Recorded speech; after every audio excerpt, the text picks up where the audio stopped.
So, second part of the second question for section 4 says, which inequalities are shown on the graph? Find your inequalities in the grid. Check the one box that pairs the two correct inequalities. So we're going to be picking one that is in the first column to be our correct one, and one that is in the first row. So let's start with our first column. So this is telling me it's talking about the one that has a y-intercept of 3. Let's look at which line has a y-intercept of 3. So I want to go on my y-axis up to 3. So this dashed line is the line that I'm looking at, or the dotted line is what I'm looking at for the first one. The dotted line tells me that it is not going to have an equal sign underneath my inequality. So it's just going to be something that is less than or greater than. So I can go ahead and eliminate two options in this list that have an equal sign underneath, right?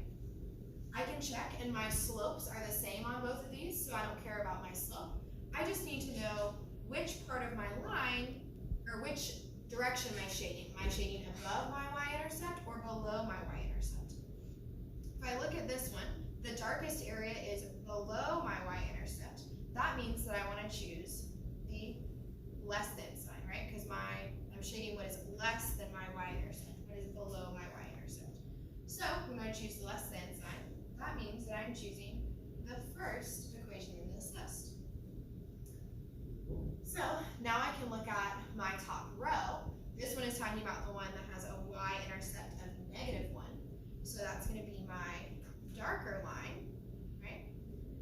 So the darker line is a solid line. That means that I want to choose one that does have an equal sign underneath it, so either less than equal to or greater than equal to.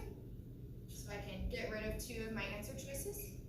And now I want to look at the dark area that's been shaded. Is it above my y-intercept or below my y-intercept?